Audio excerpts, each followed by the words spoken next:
So what's our counting? 1, 2, 3, 4. Mom, go away. I'm recording a podcast. Recording a podcast. Welcome back to Verified, everyone. My name is Carlos. And I'm Shane. I'm Serene. Today, yes, and we have Wesley Serene, who is a musician, guitarist, and a very good beat maker, if I do say so myself. Wesley, how are you doing today? I'm doing great, honestly. Yeah. Just made a beat, deleted it on accident, but I'm chilling. Honestly, I feel like that relates to us so much right now. We just recorded a couple interviews and we did not record the audio for our interviews, so we're gonna have to redo them. But yeah, we get that. We get that totally. Wesley, what would you call yourself? Would you call yourself a producer, beat maker? I mean, I guess I can call myself a producer. Like, I have made music and I have recorded people before, but I do make beats and I've tried to sell beats before, but I guess I have to say producer. I'm trying to work with other people, work with other artists. I mean, I'll make a beat. I'll definitely be a beat maker, but I try to be like in studio, try to be recording. For people like me, what's like the difference between like a producer and then someone who just makes beats? So I would say a beat maker would be somebody who just chills out in their studio or room or wherever they have their equipment and make a beat, and either like they make melodies or sample packs, drum kits, anything like that. But I wouldn't think as a beat maker you would record with an artist. Usually, I guess you'd make a website where you just sell beats. But Right. I mean, as a producer, yeah, you just record. Producing is more like you're proactively working with the entire process of making the song, from mixing to mastering to with the other artists. Yeah, beat making, you just make the beat and it's like you're done essentially. I guess I could say both, honestly. Oh, yeah, I bet. When Carlos explained to me like this idea of like selling your beats, Mhm. right? I thought that was like super cool because Carlos would tell me like when he had to make our intro song, for example, he told us that he like it was like, oh, let me do this professional thing we do in the music industry and steal some beats real quick to like put in there. So yeah, I just thought that was really cool. So you said you tried to sell beats, or like, Yeah. do you plan on doing that? I see. I've had a couple times where I've sold a beat, but it's like, nobody really likes to pay for beats unless they're like super serious about it. And honestly, at my level, like I've been doing this for like a year and a half almost, and it's not where I really want to sell it because not many people want to buy something. So I usually kind of make it free. If that kind of explained it. Yeah. I know that you can easily go on YouTube, convert or record the audio from the screen. Yeah, MP3 converter, yeah. Yep. Exactly. Legal? So I understand. Is that illegal, or do people I do that, like, guess all the time? copyright. I don't know. I mean, I've definitely gotten samples like that. Screen recording a song. Yeah. You gotta do what you gotta do. Yeah, man. Yeah. I've heard you talk about cymatics. Yeah. And what they do. And for our viewers who don't know, there's this company called Cymatics. And what they essentially do is they'll basically make free content and paid for content. They make these packs. And in these packs, they have presets on VSTs, their virtual instruments, drum kits that basically have hi-hat sounds, snare sounds, every type of sound, FX, all that.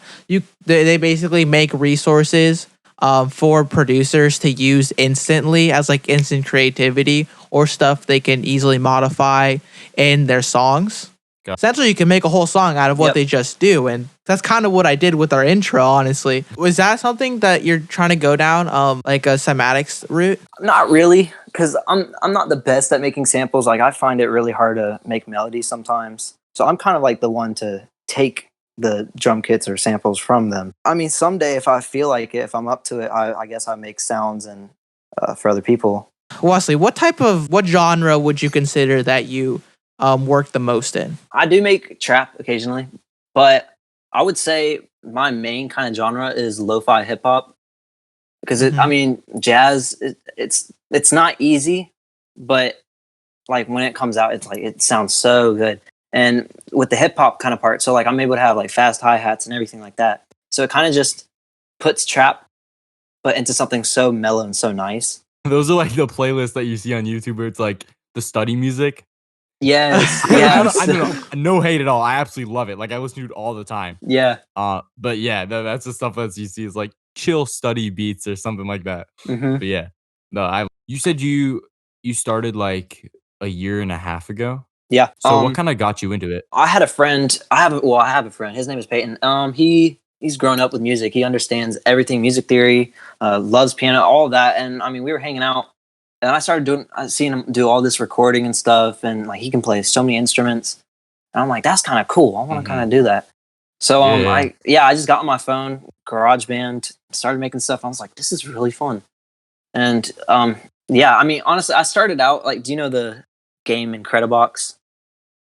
I have It's not. I've not heard so of it. it's like an acapella kind of thing. You got like these people that are chilling out, and then you just drag Oh over yeah, a sound. I do know what that is. Yeah, Yes, yeah. yeah. I was like, this is so cool. Like I can make my own music and everything. Yeah.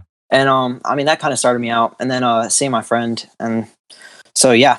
Wesley, how do you go about making beats? Like, what's your process? I used to just like play around on the piano, but now I guess like when you start making music a lot, you kind of start getting a little more creative.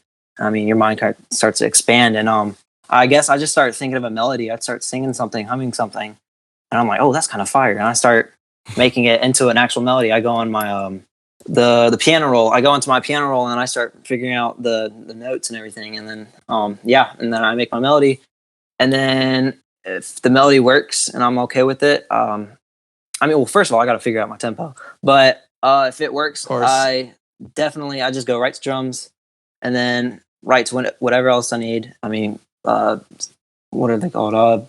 Background melody? I don't know.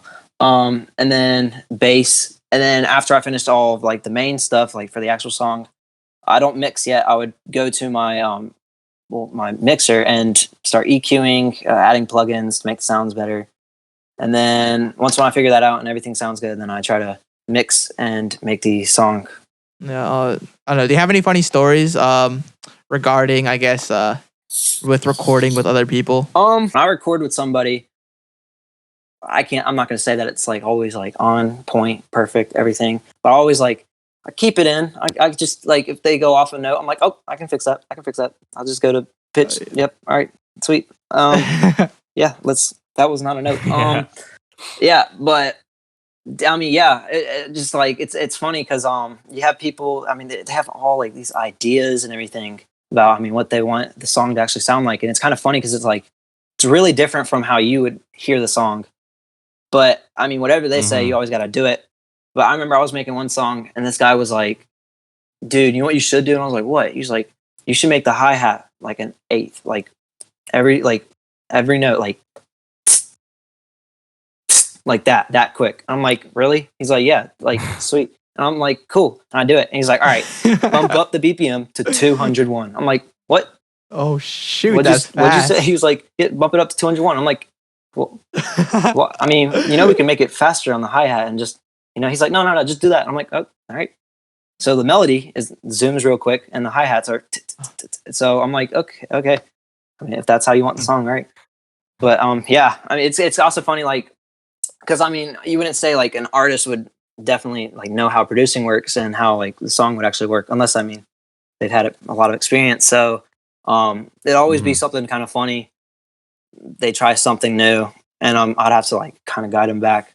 They're like, I mean, well, you can do this, and it'd be easier. Thank you guys so much for listening. Wesley, thank you so much for being here, man. Yeah. Follow us on your favorite podcast listening platform and turn on your post notifications so you don't miss a new upload.